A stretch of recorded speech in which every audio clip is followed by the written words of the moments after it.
am Marwan Cameron, and this is the Conduit. It's Tuesday, May 11th.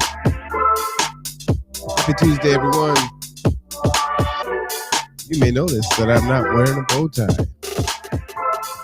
I promised. I had an interview earlier today, 2x2 studies. We recorded a day later than we normally do. So when that airs, you will see the bow tie for Tuesday. But it was a long day and I needed to freshen up. And so I decided to go ahead and rock the G2 polo because I don't always get a chance to put that on. I'm rubbing over here. The polo's on this. The badge is on this side, right? The crest.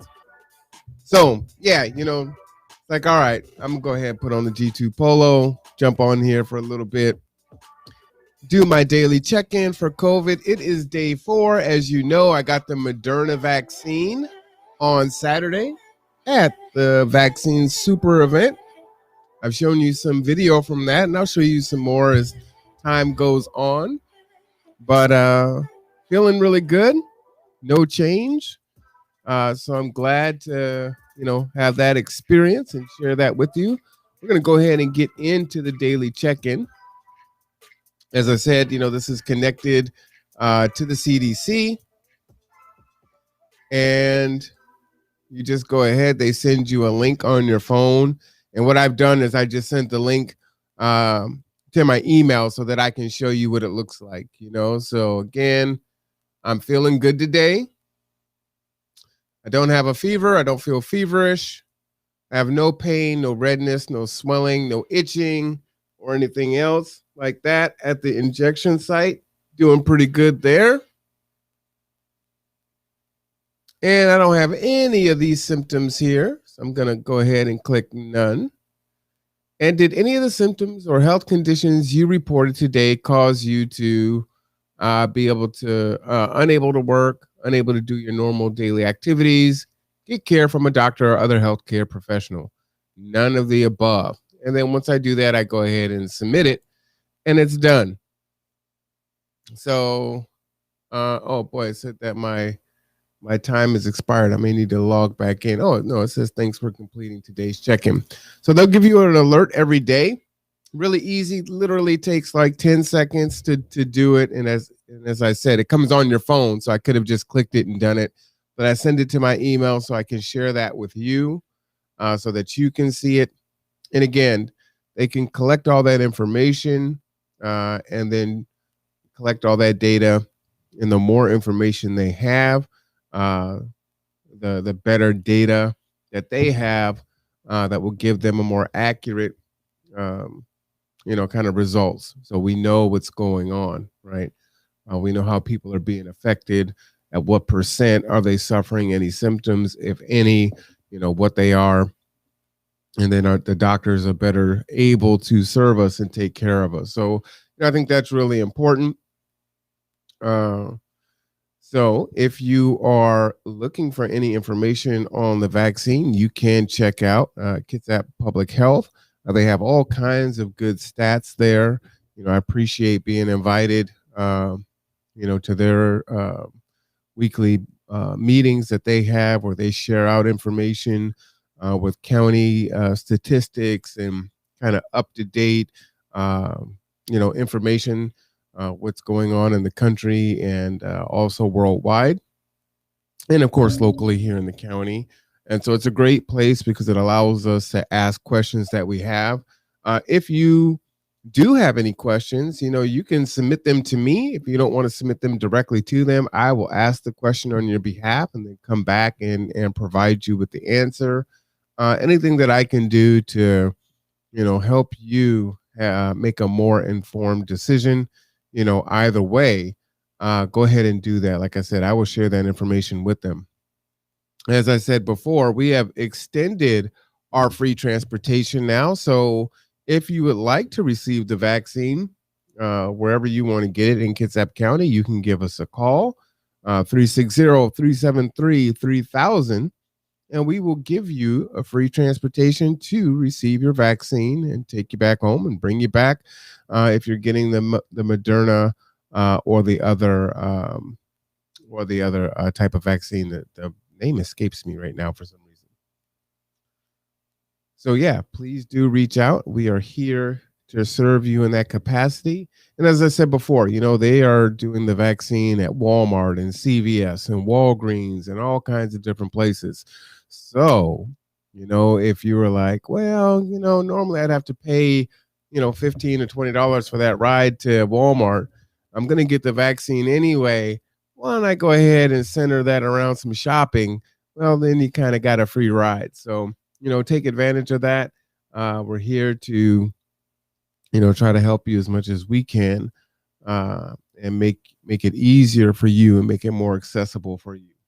So again, that number is 360-373-3000.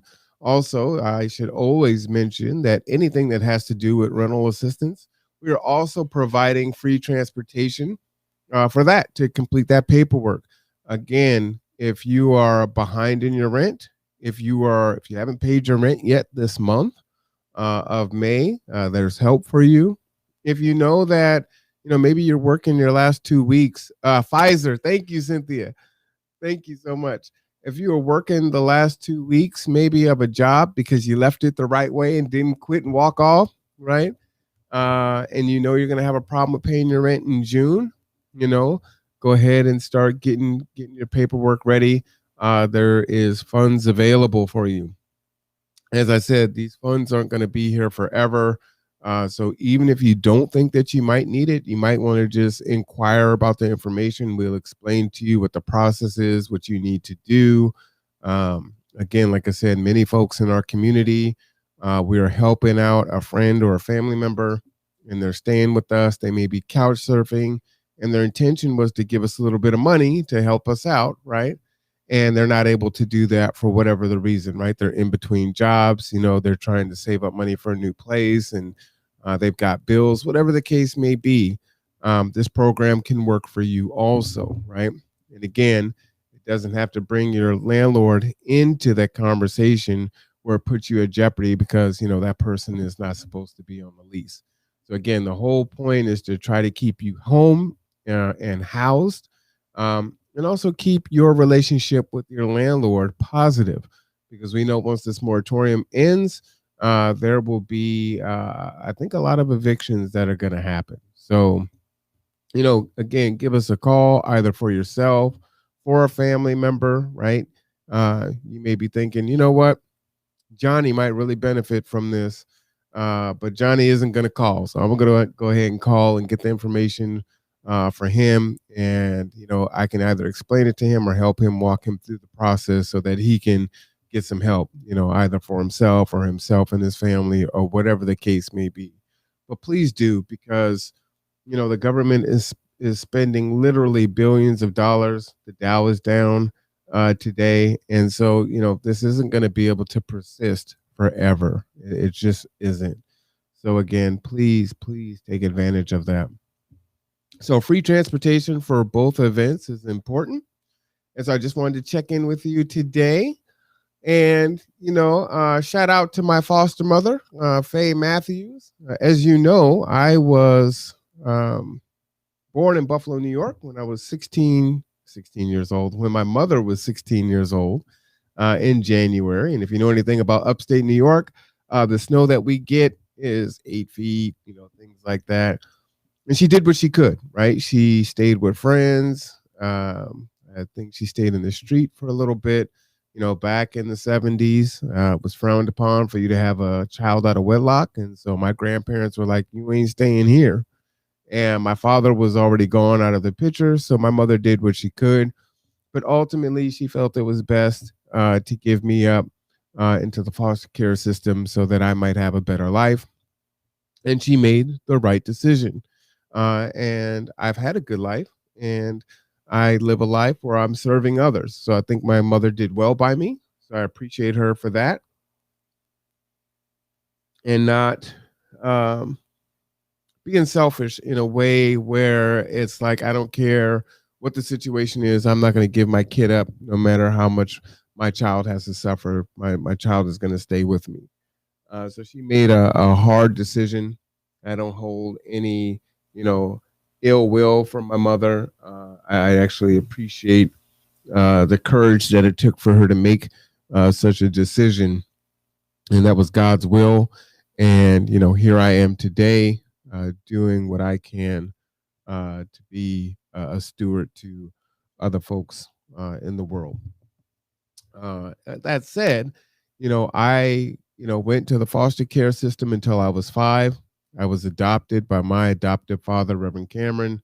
I went back into foster care at what was I, 14, I think, and then stayed in a bunch of group homes and foster homes. Ended up at the YMCA at about 17 years old, and just decided I don't really want to be the ward of the state. I'm living downtown in 4th Avenue in the YMCA, and I'm 17 years old. I don't know what I'm doing here. I'm just going to go and live on my own. And that was it. I was done. So ninth grade education, I'm just kind of out there. The one thing about it is that I kept a relationship with one of my foster families, which was Faye Matthews. And so again, shout out to the Matthews family for that. And she sent me a picture tonight of me in my early 20s with my foster sister, Fran. So I thought I might share that with you guys so you can see what I used to look like back in the day. And, what's so strange is, I was so transient in my 20s that I don't have any of these. I don't have any of these memories, unfortunately. But that is me back. I'll have to ask her how old I was, but maybe I was 20. I'm thinking 19, maybe.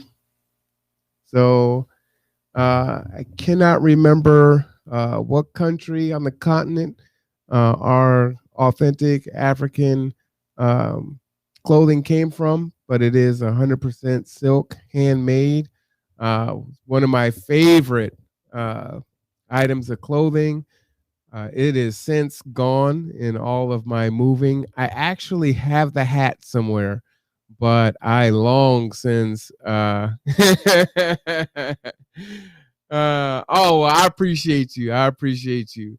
Yeah, that was at least 24, 26 years ago. That was a whole lifetime ago, Cynthia. But that is me and my little sister, Fran. And so I appreciate my foster mother sending me that picture.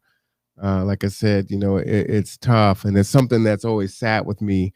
I was in the NAACP Zoom meeting tonight, and they were talking about, ACEs and what it takes to raise children now, and how children used to be raised, and kind of that raising by committee or that village mentality.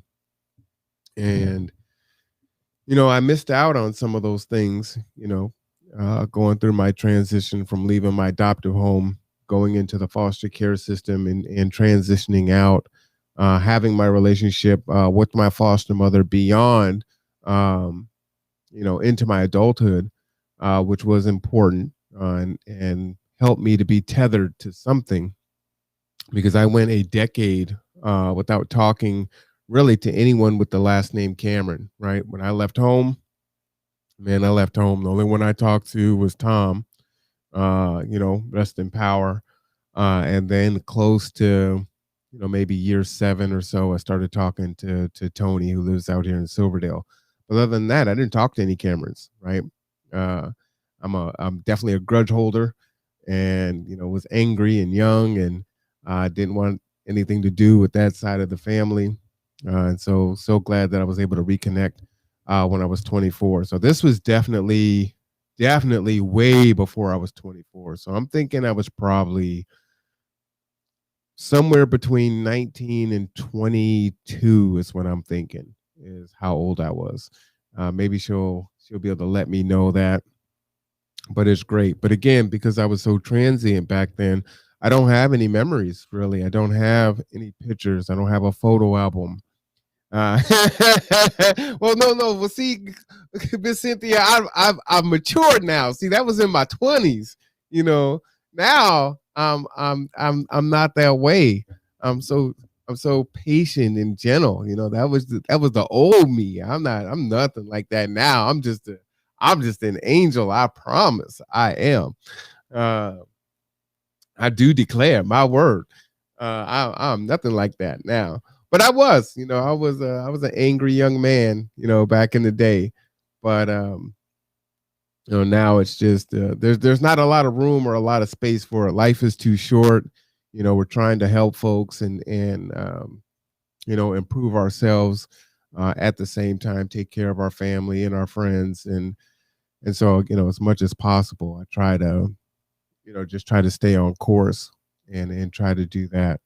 But every now and then, I have a very very slow fuse, so you can prick me and prick me and prick me, and then eventually, I'll explode. But it takes a lot. It takes a lot, and you know, usually, because my fuse is so short, before I even get to that point, it's gone and I've forgotten about it.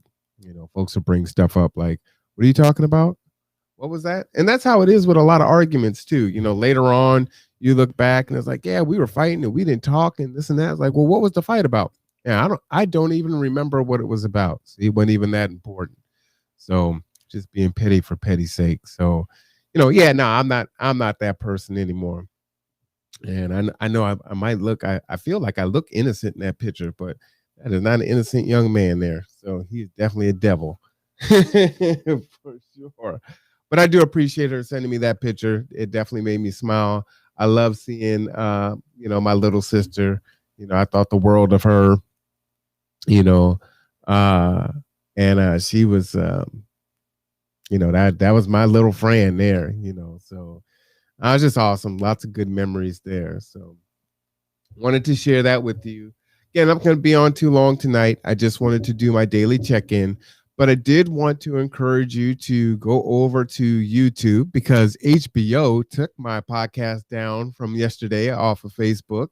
Um, because I had some things that weren't too positive to say about their HBO show, or at least that episode.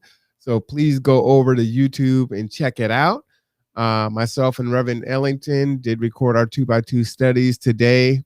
The topic is centered around Black Lives Matter and a lot of the things that we are seeing in the media today, and a lot of retaliation by teachers and parents, off duty. Well, I don't even know if this was an off duty police officer attacking a Hispanic family and their flag, and just bizarre stuff that's going on right now. So that's what the rep wanted to talk about. So we went in and talked about that. So I think it's a really good conversation. And as I said before, if you leave a comment there, even though it's something that has already been aired, we do read the comments. We may end up creating a conversation centered around one of your comments. And at some point in time, once we kind of work out a a good schedule that we can actually stick to and everything is good, we may even invite folks to come on with us. So I think that'd be powerful to encourage those discussions. But yeah, just they don't want Black Lives Matter, any type of paraphernalia at the Olympics. So they're trying to nip that in the bud right now. You may have seen an article where a 5-year-old and an 8-year-old went to school with a Black Lives Matter T-shirt on, and they were expelled from the school. And so you think about children and how that impacts them at that age. They should be, and like Layla's 9. You got a 5-year-old that's in this battle about free speech and rights and wearing shirts that it is politicized, right?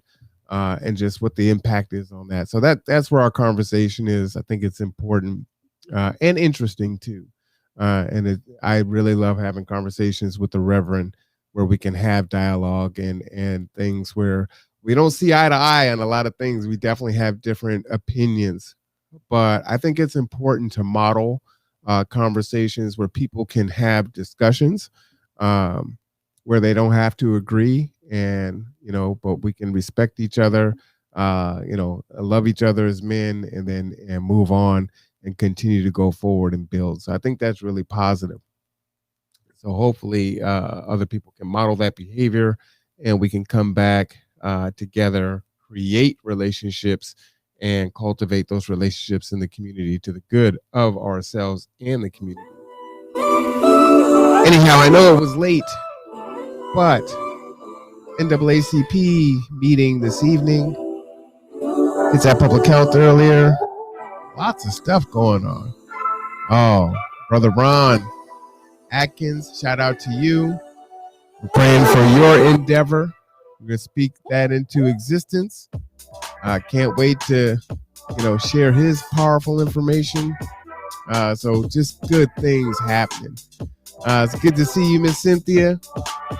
And I haven't been on here as often as I was in the beginning. I will be coming back and hitting it strong. But we're working on that basketball tournament and a few other things. So it has been like crazy busy, but a good busy. All right. So good night, y'all. I will be back tomorrow. This is Marwan Cameron. This is the Conduit. Until next time.